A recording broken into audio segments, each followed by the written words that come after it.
फार पूर्वीपासून चालत आलेली म्हण आहे की कारलं तेलात तळा नाही तर तुपात तळा, पण कडू ते कडूच. ही म्हण माणसांसाठी पण आहे, पण सध्या कारल्याचा कडूपणा कसा कमी करता येणार आहे ते पाहूया आपण.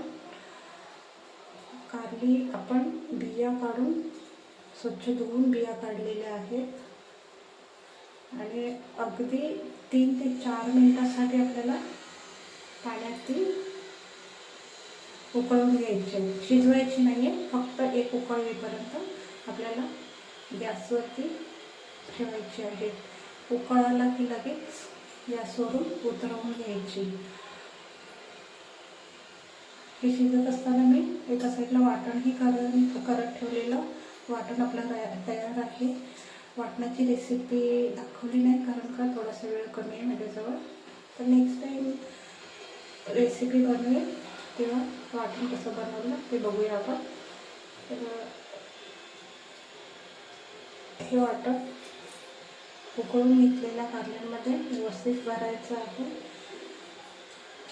एका साईडला पॅनमध्ये तेल गरम करूया. तेल आपल्याला खूप नाही टाकायचं आहे, त्याच्यासाठी तेल जास्त नाही लागत.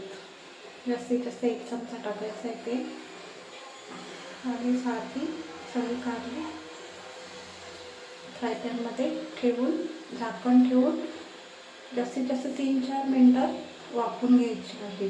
कलर छान चेंज होतो व्यवस्थित. गॅसही छोटा ठेवायचा आहे. गॅस मोठा ठेवला तर करपेल, कारण का आपल्याला पाणीही नाही टाकायचं त्याच्यात आणि तेलही कमी टाकलेलं आहे. कलर छान चेंज झालेला आहे. हे अशी तुम्ही कारली बनवलात तर नेहमीपेक्षा जवळजवळ कडूपणा तर जात नाहीच कधीच कारल्याचा, पण कडूपणा कमी होतो. जवळजवळ 50% कारल्याचा कडूपणा तुम्हाला कमी झालेला जाणवेल. परत झाकण ठेवून 3-4 मिनटं परत आपल्याला वाफवून घ्यायचे आहे. आता दुसऱ्या साईडचा पण कलर चेंज झालेला आहे.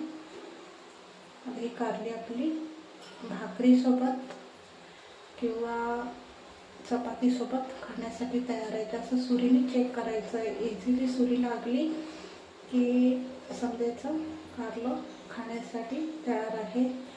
तर अशी कमी कडू कारली तुम्हीही बनवून बघा. थँक्यू.